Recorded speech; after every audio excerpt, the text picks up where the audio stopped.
The most talked about films in years, Francis Coppola's Vietnam War film, Apocalypse Now. It's almost been 10 years in the making.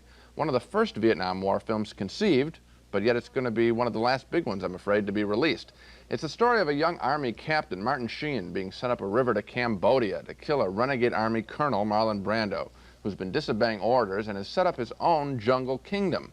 Now, Martin Sheen is a bit surprised when he encounters the cavalier attitude of the soldiers accompanying him up the river.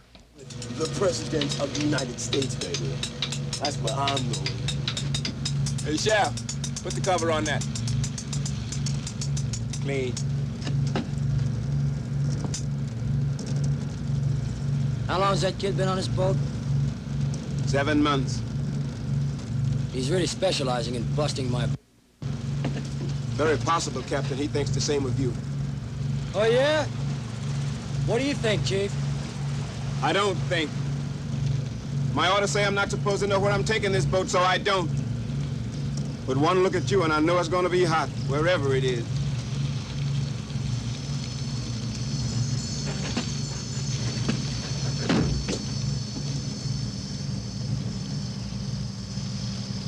We're going upriver about 75 clicks above the Dolong Bridge. That's Cambodia, Captain. That's classified.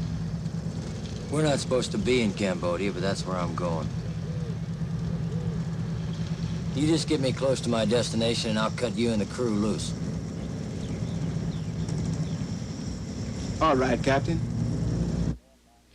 Farther up the river, Sheen encounters a warmongering Army Colonel, Robert Duvall, who says he loves the smell of napalm. He says it smells like victory. And he also loves to play Wagner over his helicopter's loudspeaker while leading his men into battle. We've got it spotted. Big Duke 6 to Eagle Thrust. Put on heading 270. Assume attack formation. That's a roger, Big Duke. Okay, we're going Huh?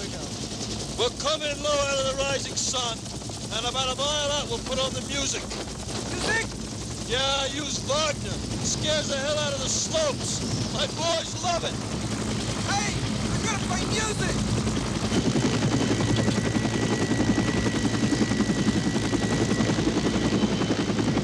How come all you guys sit on your helmet? Don't get a phone off.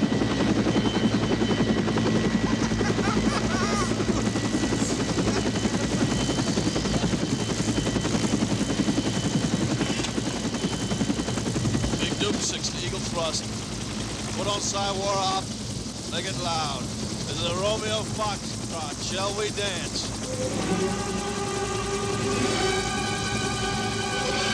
You know? Yes,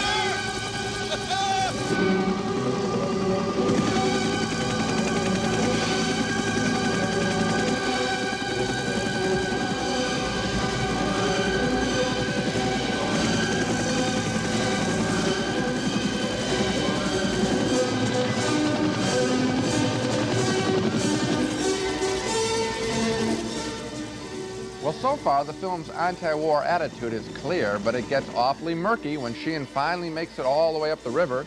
He's placed in a bamboo prison by Marlon Brando's followers and is lectured by one of them, Dennis Hopper. There's something happening out here, man. You know something, man? I know something that you don't know. That's right, Jack. The man is clear in his mind, but his soul is mad. Oh, yeah. He's dying, I think. He hates all this. He hates it. But the man's, he reads poetry out loud, all right? And a voice. A voice. He likes you because you're still alive. He's got plans for you. No. I'm not gonna help you. You're gonna help him, man. You're gonna help him. Well, he's certainly been screwed up by the war. Now, this is a very big film that tries to say a lot of conventional things about the war, about the arrogance of our war effort. That part of the film is very colorful, impressive, sometimes even memorable. But Apocalypse Now is also after a much bigger target, nothing less, I think, than a speculation on the nature and source of good and evil in the world, how the war came about. On that score, I think it fails completely. The Brando character, who we wait for 2 hours to meet, has nothing to say, and we walk out of Apocalypse Now wondering, what's the big deal? I thought it was a pretty good deal. I think that right here we have one of the more fundamental disagreements we've ever had in doing this show. I think, first of all, as a broad statement, Apocalypse Now is a very good film, very much worth seeing. Then to address myself more to what you said, I think the ending of this film is going to be debated for the next 50 years, whether or not the Brando character works, whether the last half hour works.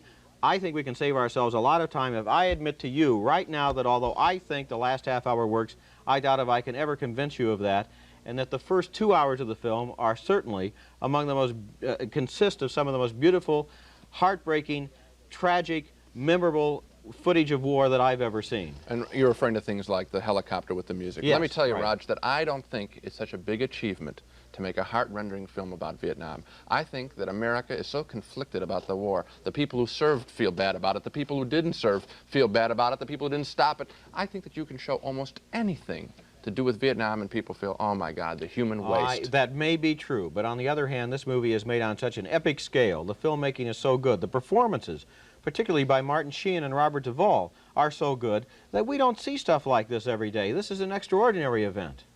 I wish that I could say that to you. There's a couple of times when my heart was broken in a special way, when one guy kills a Vietnamese woman. But other than that, I thought this was the same old standard Vietnam stuff, yes, done on a bigger scale, So with a bigger actually, budget, but the big payoff, and this is the ending is unfortunately there. There is a journey up the river, and we get there. Brando has nothing. The ending didn't work for you. It worked more for me. I think that essentially the two of us are representing the two basic attitudes toward this film. Some people think the ending doesn't work and it's just another war movie. Other people think that it transcends other war movies. It's a little better, a little more brilliant, a little more important. I'm in that camp. Okay, and I guess I'm saying to people, if they go and they wonder what the heck is the ending about, I'm with them. I wondered too. We strongly split on Francis Coppola's Vietnam film, Apocalypse Now. Roger thinks it's a brilliant film on the Vietnam War. I think it's a big disappointment, a film that loses its clarity and conviction at the very end. Roger says yes, I say no.